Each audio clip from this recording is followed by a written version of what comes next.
ओम शांति। 10 जनवरी 2021 अव्यक्त बाप दादा के महावाक्य। ओरिजिनल डेट 9 अक्टूबर 1987। अलौकिक राज्य दरबार का समाचार। आज बाप दादा अपने स्वराज्य अधिकारी बच्चों की राज्य दरबार देख रहे हैं। यह संगम युग की निराली श्रेष्ठ शान वाली अलौकिक दरबार सारे कल्प में न्यारी और अति प्यारी है। इस राज्य सभा की रूहानी रौनक, रूहानी कमल आसन, रूहानी ताज और तिलक, चेहरे की चमक, स्थिति के श्रेष्ठ स्मृति के वायुमंडल में अलौकिक खुशबू अति रमणीक, अति आकर्षित करने वाली है। ऐसी सभा को देख बाप दादा हरेक राज्य अधिकारी आत्मा को देख हर्षित हो रहे हैं। कितनी बड़ी दरबार है। हरेक ब्राह्मण बच्चा स्वराज्य अधिकारी है। तो कितने ब्राह्मण बच्चे हैं? सभी ब्राह्मणों की दरबार इकट्ठी करो तो कितनी बड़ी राज्य दरबार हो जाएगी। इतनी बड़ी राज्य दरबार किसी भी युग में नहीं होती।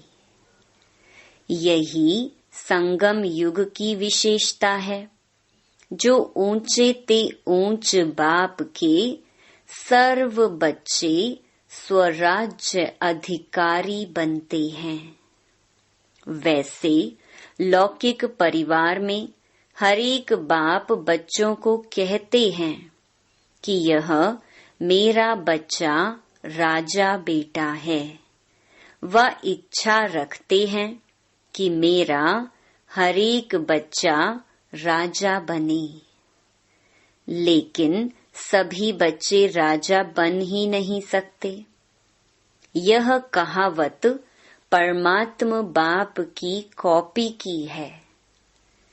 इस समय बाप दादा के सब बच्चे राजयोगी अर्थात स्व के राजे नंबरवार जरूर हैं, लेकिन हैं सभी राजयोगी, प्रजा योगी कोई नहीं है।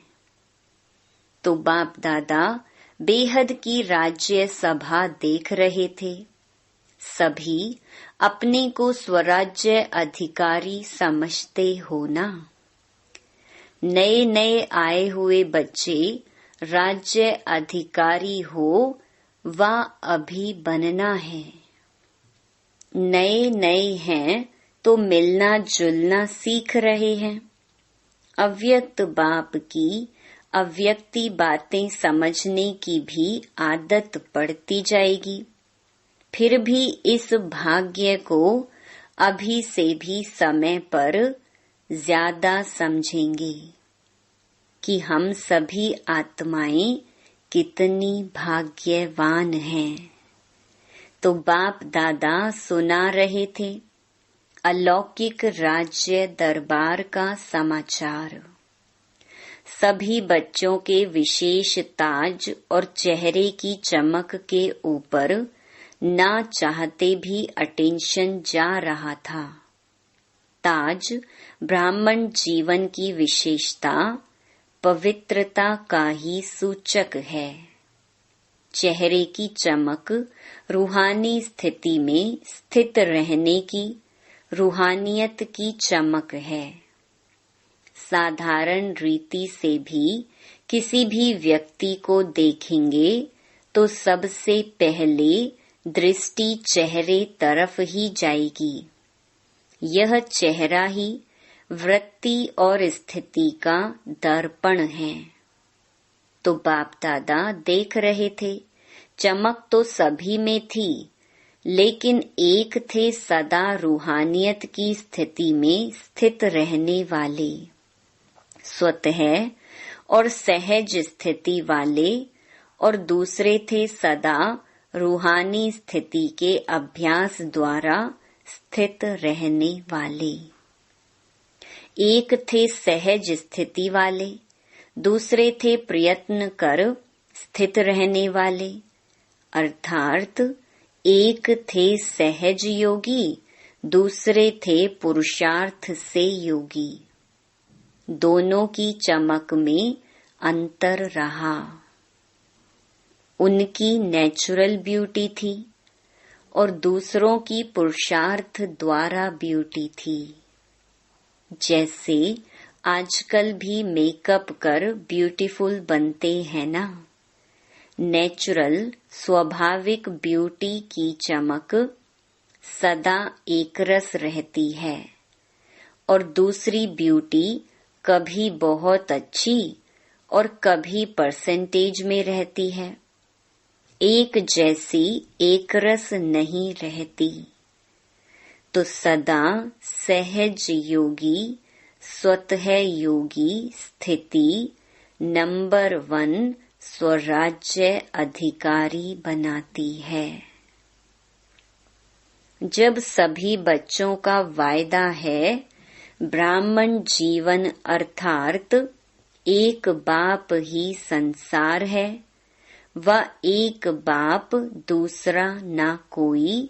जब संसार ही बाप है, दूसरा कोई है ही नहीं, तो स्वतः और सहज योगी स्थिति सदा रहेगी ना। वह मेहनत करनी पड़ेगी। अगर दूसरा कोई है तो मेहनत करनी पड़ती है। यहाँ बुद्धि ना जाए वहाँ जाए, लेकिन एक बाप ही सब कुछ है, फिर बुद्धि कहाँ जाएगी। जब जा ही नहीं सकती तो अभ्यास क्या करेंगे। अभ्यास में भी अंतर होता है। एक है स्वतः अभ्यास, है ही है, और दूसरा होता है मेहनत वाला अभ्यास। तो स्वराज्य अधिकारी बच्चों का सहज अभ्यासी बनना, यही निशानी है सहज योगी स्वतः योगी की। उन्हों के चेहरे की चमक अलौकिक होती है, जो चेहरा देखते ही अन्य आत्माएं अनुभव करती कि यह श्रेष्ठ प्राप्ति स्वरूप सहज योगी हैं। जैसे स्थूल धन व स्थूल पद के प्राप्ति की चमक चेहरे से मालूम होती है कि यह साहूकार कुल का व ऊंच पद अधिकारी है। ऐसे यह श्रेष्ठ प्राप्ति, श्रेष्ठ राज्य अधिकार अर्थात श्रेष्ठ पद की प्राप्ति का नशा व चमक चेहरे से दिखाई देती है। दूर से ही अनुभव करते कि इन्होंने कुछ पाया है।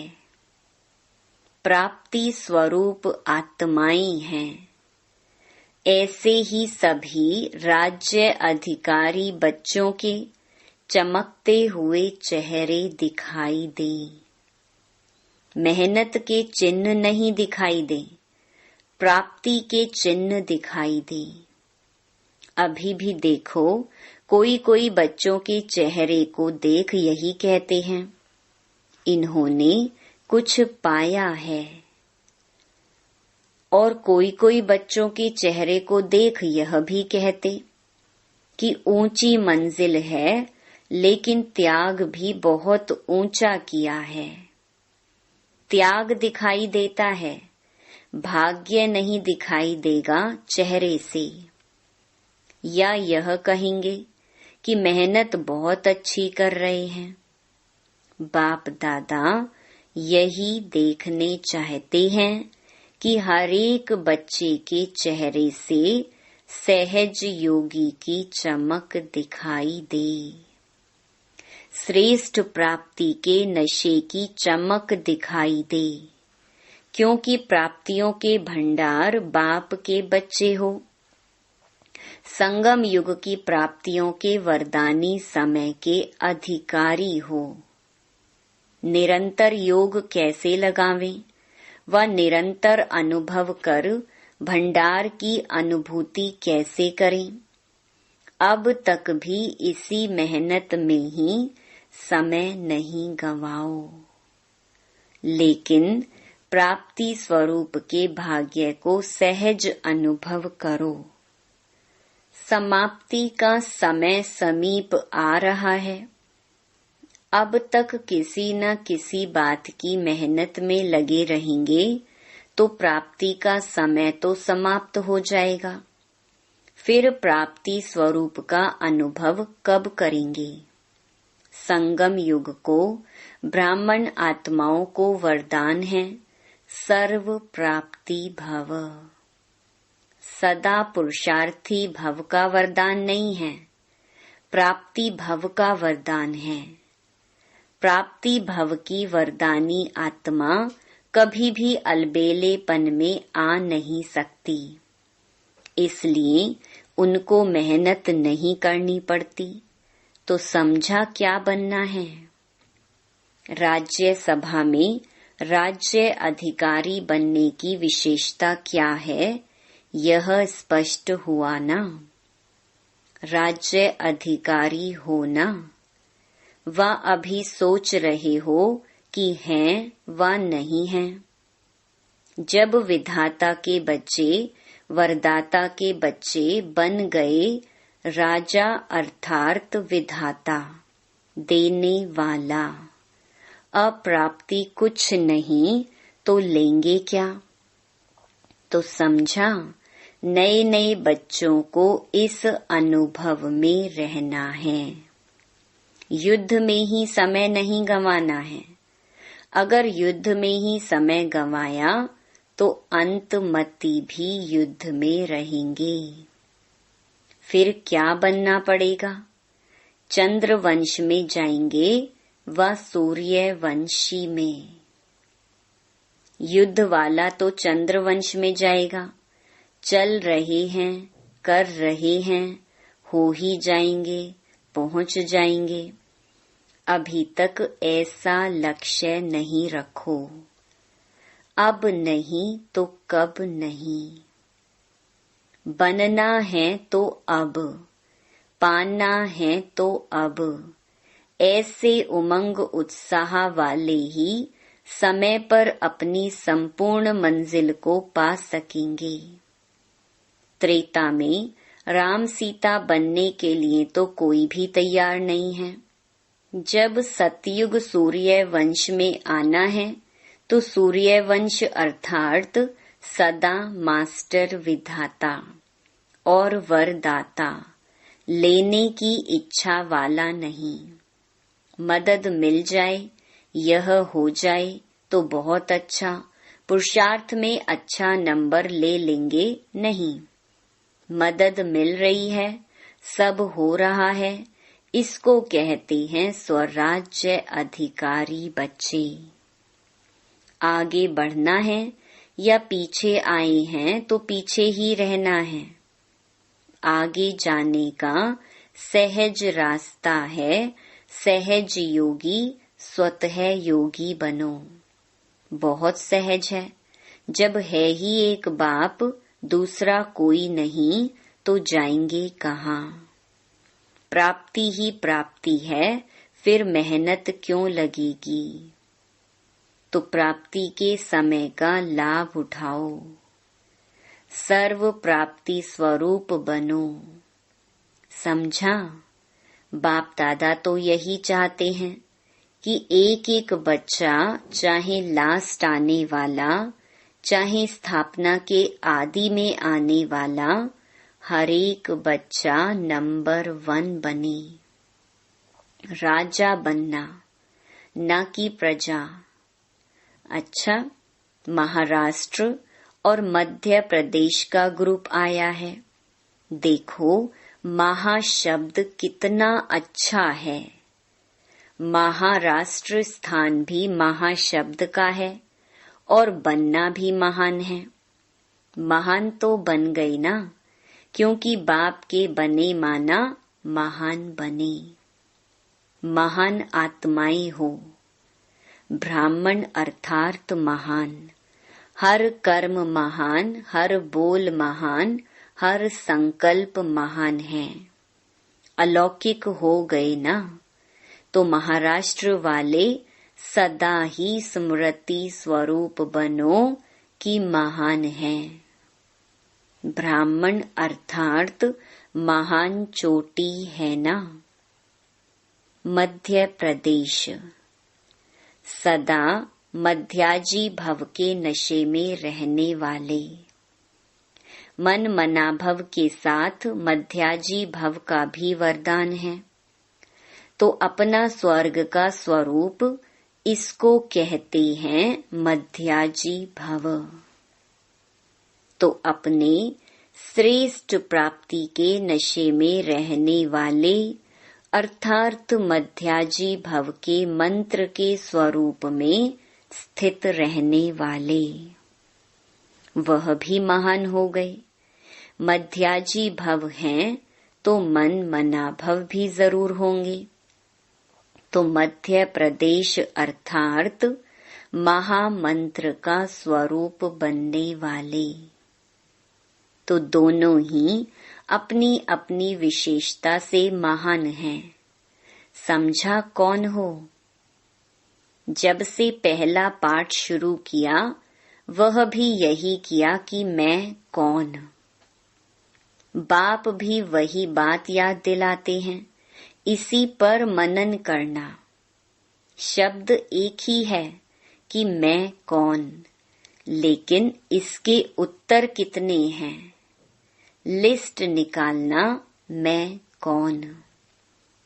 अच्छा, चारों ओर के सर्व प्राप्ति स्वरूप श्रेष्ठ आत्माओं को, सर्व अलौकिक राज्य सभा अधिकारी महान आत्माओं को, सदा रूहानियत की चमक धारण करने वाली विशेष आत्माओं को, सदा स्वतः योगी, सहज योगी, ऊंचे ते ऊंची आत्माओं को, ऊंचे ते ऊंचे बाप दादा का स्नेह संपन्न याद प्यार स्वीकार हो।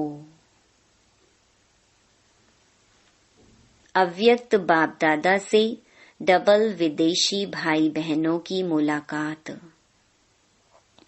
डबल विदेशी अर्थात सदा अपने स्वस्वरूप, स्वदेश, स्वराज्य की स्मृति में रहने वाले। डबल विदेशियों को विशेष कौन सी सेवा करनी है? अभी साइलेंस की शक्ति का अनुभव विशेष रूप से आत्माओं को कराना, यह भी विशेष सेवा है। जैसे साइंस की पावर नामी ग्रामी है ना। बच्चे बच्चे को मालूम है कि साइंस क्या है। ऐसे साइलेंस पावर साइंस से भी ऊंची है। वह दिन भी आना है। साइलेंस की पावर की प्रत्यक्षता अर्थात बाप की प्रत्यक्षता। जैसे साइंस प्रत्यक्ष प्रूफ दिखा रही है, वैसे साइलेंस पावर का प्रैक्टिकल प्रूफ है आप सबका जीवन।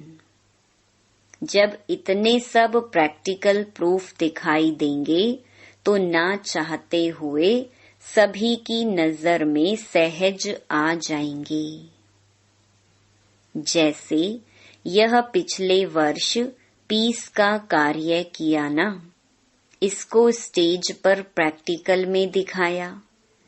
ऐसे ही चलते फिरते पीस के मॉडल दिखाई दें तो साइंस वालों की भी नजर साइलेंस वालों के ऊपर अवश्य जाएगी। समझा? साइंस की इन्वेंशन विदेश में ज्यादा होती है, तो साइलेंस की पावर का आवाज भी वहां से सहज फैलेगा। सेवा का लक्ष्य तो है ही, सभी को उमंग उत्साह भी है।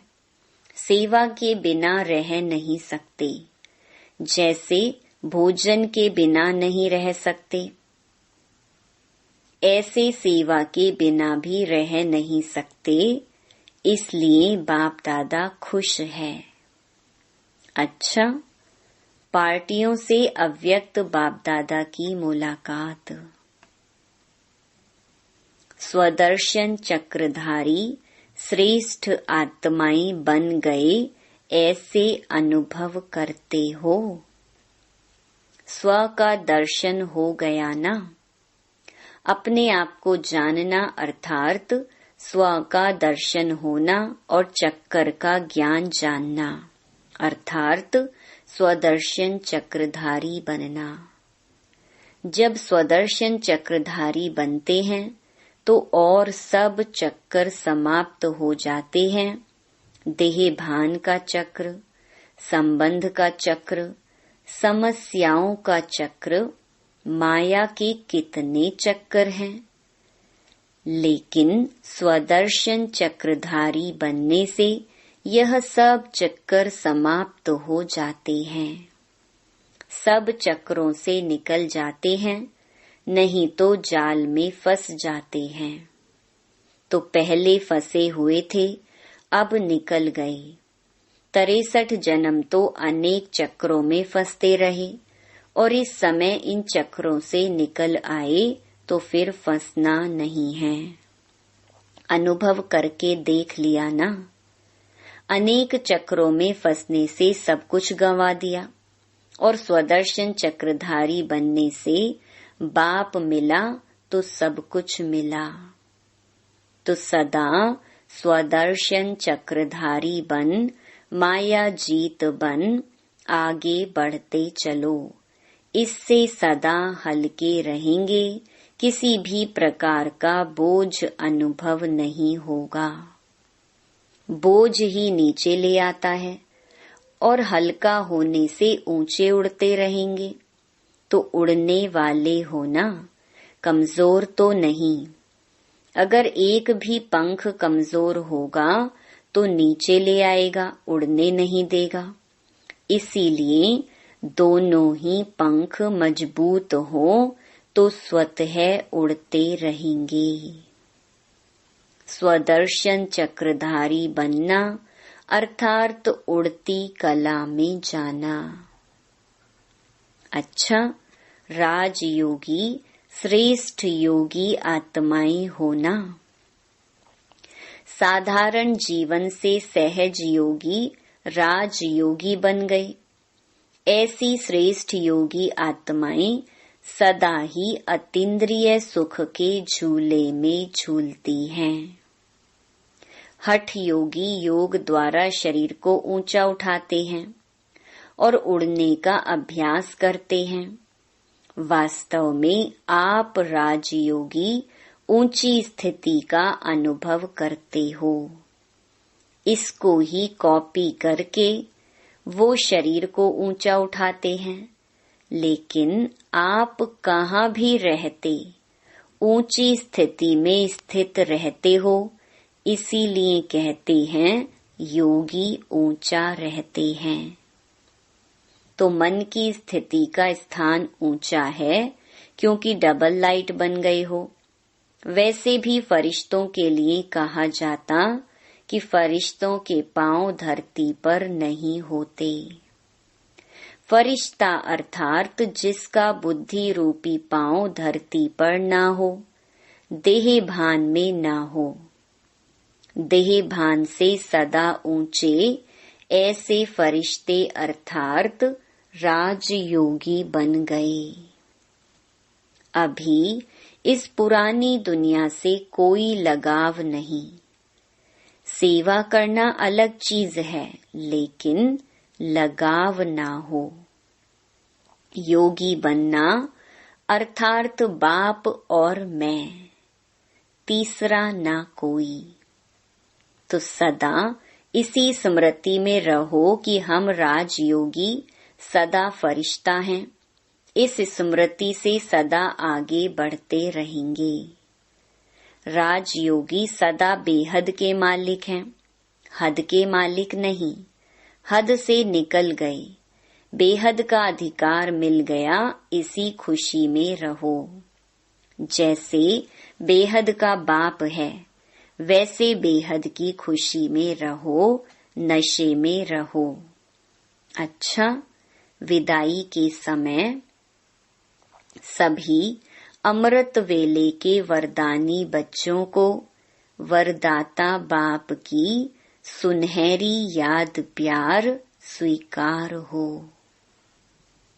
साथ साथ सुनहरी दुनिया बनाने की सेवा के सदा प्लान मनन करने वाले और सदा सेवा में दिल व जान, सिक व प्रेम से, तन मन धन से सहयोगी आत्माएं सभी को बाप दादा गुड मॉर्निंग, डायमंड मॉर्निंग कर रहे हैं और सदा डायमंड बन इस डायमंड युग की विशेषता को वरदान और वर्षे में लेकर स्वयं भी सुनहरी स्थिति में स्थित रहेंगे और औरों को भी ऐसे ही अनुभव कराते रहेंगे।